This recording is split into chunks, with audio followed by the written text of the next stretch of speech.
Hello everyone, welcome to episode 10 of the Microsoft AZ-800 course. Now as you guys can see, today's topic is what is the cloud? Now in case you're wondering what is on the agenda, since we're saying what is the cloud, we have understanding what the cloud is. That's the first thing we're going to be talking about. Secondly, understanding the different types of cloud you get, because you get different kinds of cloud. Believe it or not, a lot of people think the cloud is the cloud, but the fact of the matter is there's actually different kinds of cloud. We're going to be talking about SaaS, that is software as a service for those of you guys that don't know. It's a special kind of cloud. We're going to be talking about IaaS, that's infrastructure as a service. And then lastly, folks, we're going to be talking about PaaS, platform as a service. So there you have it. That is the topic for today's video. That is what's on the agenda. All that's left for you to do is to give this video a like, sit back, relax, and let's learn something. All right, let's get things started with the first topic here on our list, which is understanding what the cloud actually is. So, what is the cloud? Well, the cloud, for those of you that's brand new to this, is when you put something somewhere else on someone else's property. I kid you not, that's actually what it is. So when you've got something as simple as data on your laptop, your desktop, or even on a server which belongs to your company, it's just that, data. If you've got something like a program or software on your laptop, desktop, your company server, it's just that. It's just software. It can be a lot of things, but it's definitely not cloud. Now, if you go and take that data, that program, or even other things like a virtual machine on your computer or your company's server, and you were to go and upload it to some place like Microsoft's server, what do we call that? That is cloud. Why? Because it's on someone else's property. It doesn't actually matter where the someone else is or who the someone else is. The fact that it's on someone else's server somewhere else makes it cloud. That someone else could be next door, they could be across the street, they could be in a different town, they can be in a different country, they could be on the other side of the world. The fact of the matter is my stuff is not running on my laptop, my desktop, or my company's servers. It's running on someone else's servers, or it's being stored on someone else's servers. And that someone else, which in this case is now obviously Microsoft, is rendering me back that resources, that data, that virtual machine, that program. They're rendering it back to me as a service, generally for a monthly fee. So usually if you pay a monthly fee, you are going to get access to that resource, whatever it might be. You might think this is going to cost you more, but the fact of the matter is, in most cases, it actually costs you way less. For the most part, putting stuff in the cloud is almost always cheaper. It's almost always more reliable, and it's almost always more highly available.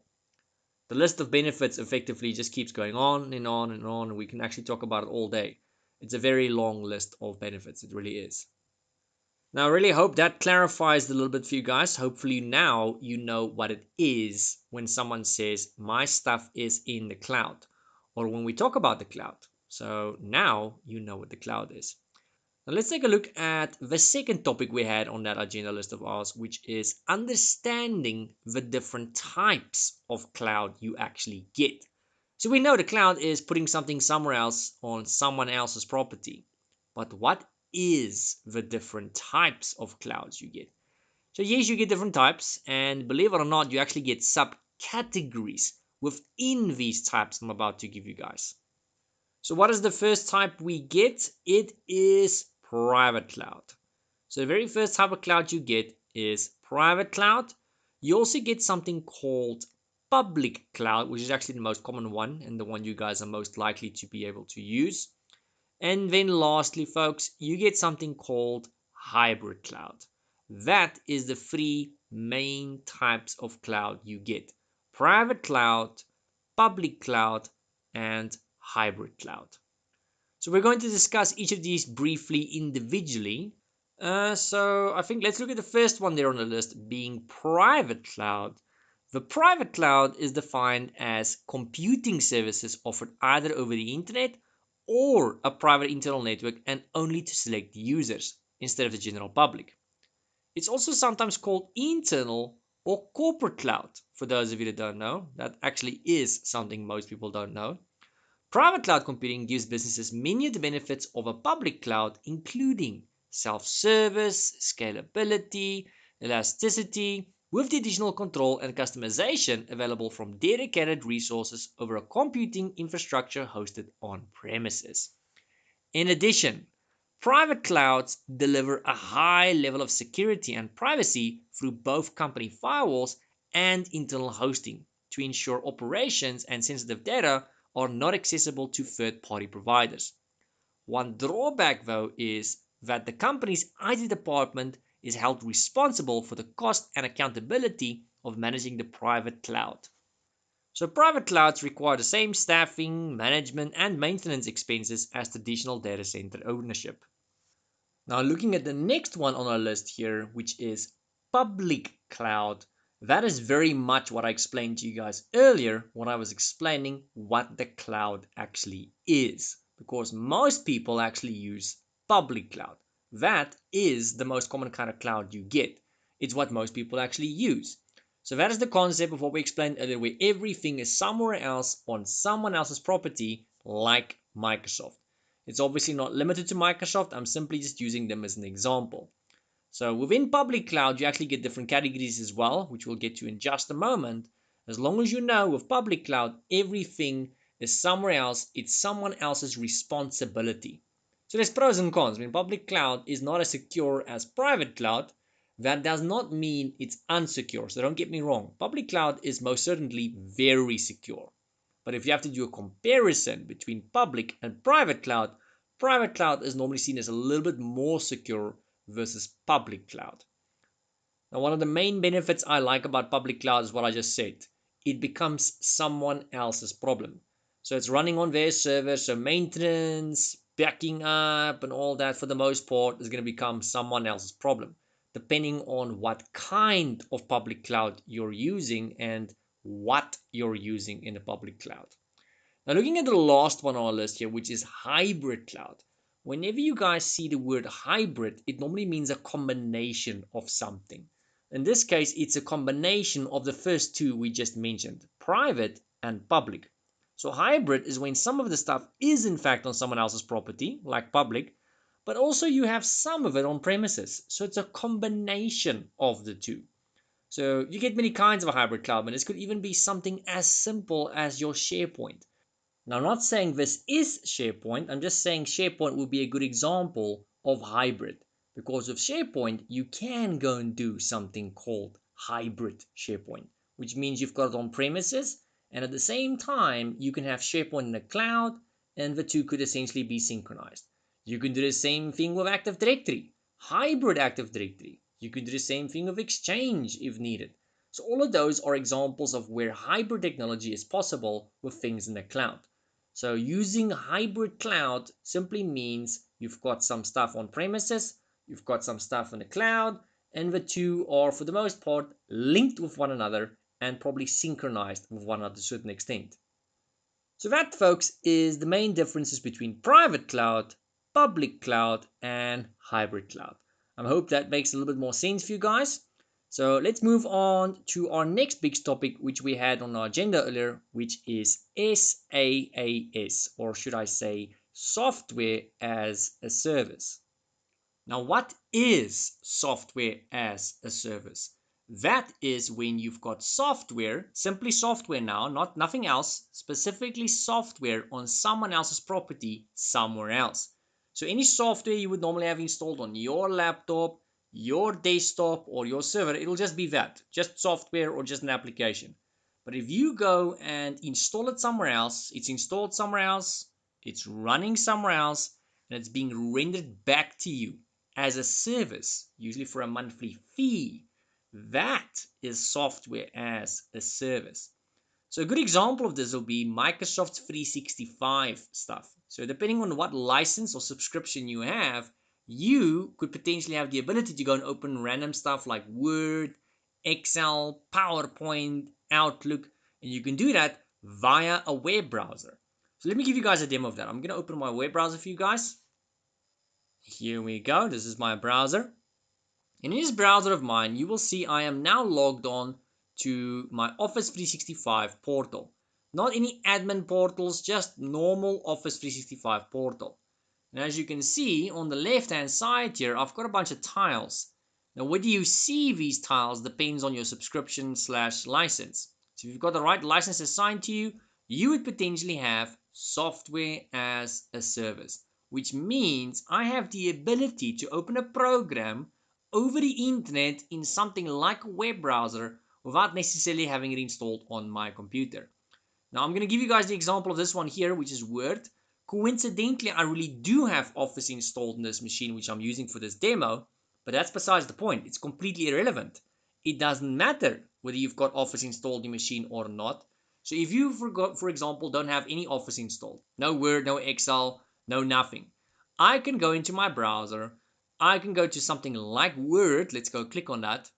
I can go click here where it says new blank document. And there we go. I've got Word open over the internet in a web browser. Now, as I've said earlier, I do coincidentally have Office installed, but it's completely besides the point. So if I did not have Office installed on my machine, I would basically now be able to go into a browser, open something like Word, and I would be able to go and create documents, compile documents, edit documents, and do what it is I need to go and do, all from the comfort of my browser.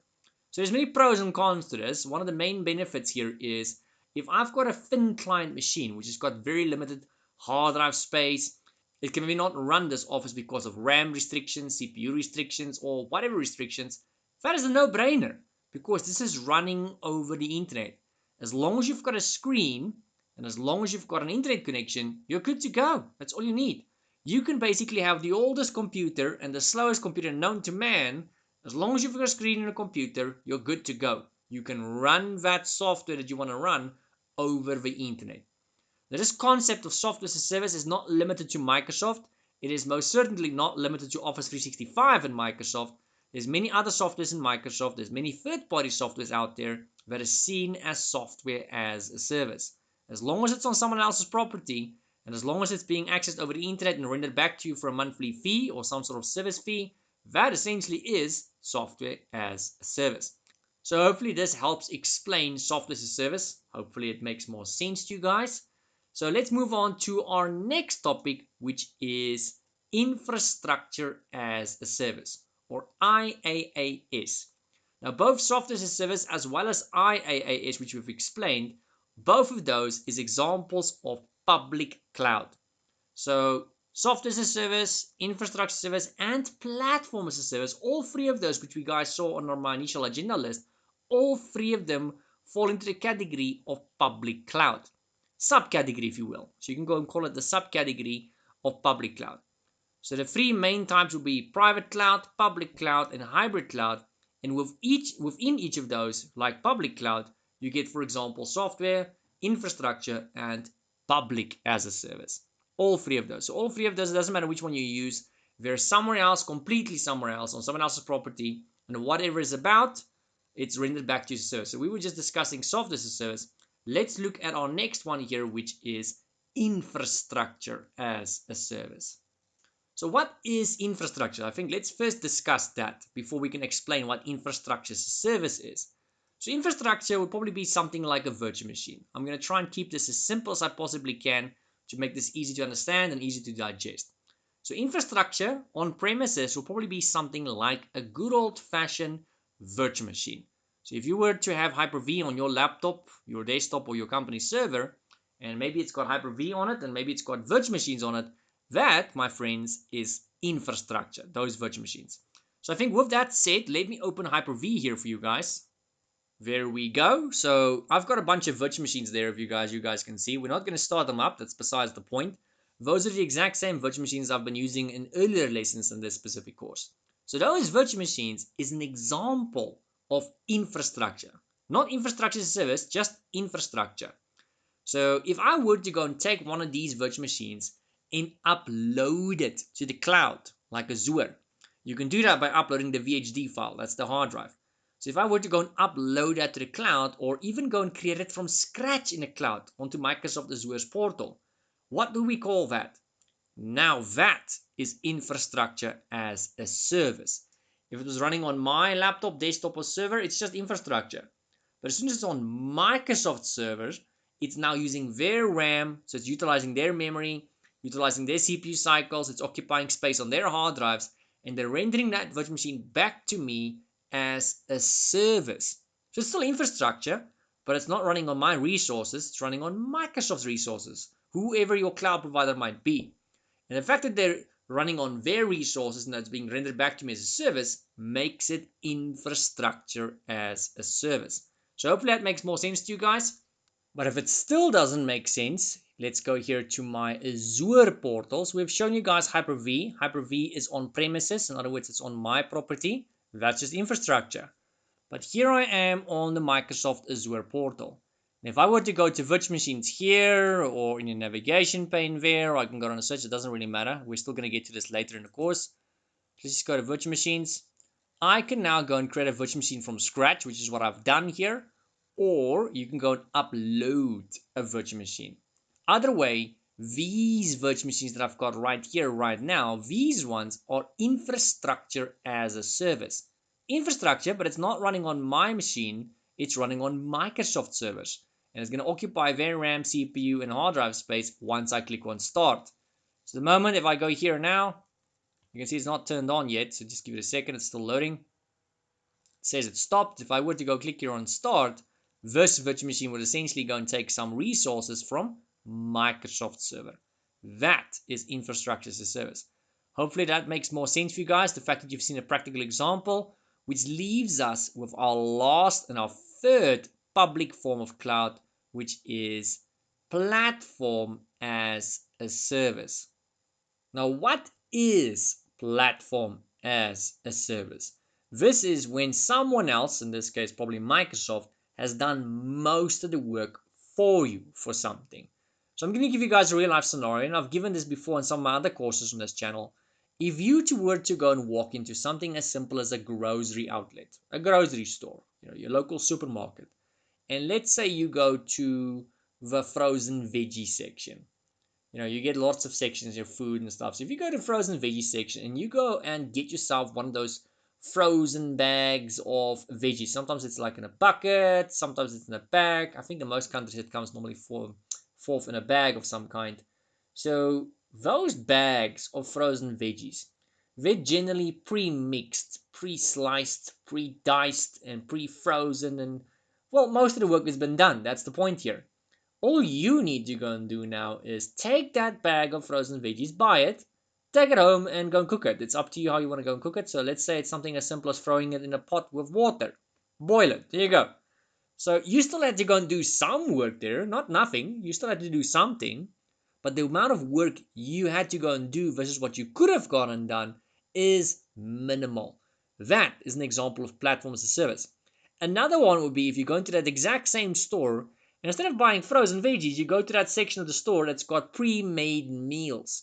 Sometimes you're lucky and they'll have like a lasagna, a potato bake, or a something that's pre-made. It might come forth in some sort of tin foil bowl that you can dispose of, something that you can dispose of. You buy that, you go home, and you go put it in the microwave oven, or the oven for that matter, for an X amount of time. And there you go. Dinner is served. You can go and tell your friends and family you made it, even though you didn't actually make it. You just kind of heat it up if you think about it. So someone else did the brunt of the work there. That, once again, is platform as a service. Now, to give you guys another real-life example of this is, let's go to the Azure portal. Here I am on the Azure portal once again. And if I were to go here to the navigation pane here, right off the bat, by just looking at this navigation pane, that's not everything we have on the Azure portal. But right off the bat, by looking at this list, something that jumps out at me is, for example, Azure Active Directory and maybe SQL databases. So Azure Active Directory is obviously Active Directory, but this is now running on the Azure portal. If I wanted to have myself a normal on-premises Active Directory, that's a lot of work. I wouldn't say it's difficult, it's just a lot of work. You would have to go and get yourself a physical or a virtual server, make one, build one. You would at some point have to install the server operating system. You would have to go and add a role then called the ADDS role, Active Directory Domain Services, in other words. Once you've done that, you would have to go and promote that server, create a domain, and all of that jazz. It's not difficult, it's just very time consuming. Now, if you were to go to the Azure portal, which is where we are right now, folks, if I go here to Azure Active Directory, did I need to go and get a virtual server or physical server? No, I did not. Did I need to install server? No. Did I need to add a role? No. So the only thing you might have to go and do here is to go and link it to your domain or domains if you've got some domains. And honestly, that's just going to take you like 60 seconds or less in most cases. So the work you're going to do here is minimal. So you can just go here to users and groups, and you can just jump in off the bat after linking your domain, and you can go and create your users. Easy peasy. If you're not going to link a domain, it's going to probably be even quicker. But you're probably realistically going to go and link some sort of domain from your company, which is not going to take that long. And that is it. Most of the work has been done for you. So that, my friends, is an example of platform as a service. I hope that makes more sense. Now you guys at least know what the cloud is. You know what the different types of cloud is. And when I say different types, I mean private, public, and hybrid. And then within those categories, specifically public cloud, you know what software as a service, infrastructure as a service, and platform as a service is. All of those have been explained to you guys. So if you feel like you've learned something, please give the video a like. And if you'd like to receive more free training like this, remember to hit that subscribe button down below with the notification bell. Otherwise, you're going to miss the next upcoming video. Alright guys, and if you would like to support the channel so I can create more free content like this, you'll find that information in the video description down below, but it should also be on the screen right now. And with that said, I want to give a special thank you to my current supporters. I already have one supporter I see. So special shout out to Todd O'Connor for supporting the channel. Thank you very much. I appreciate it.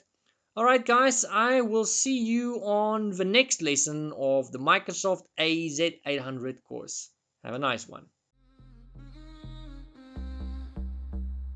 If you love me, let me know.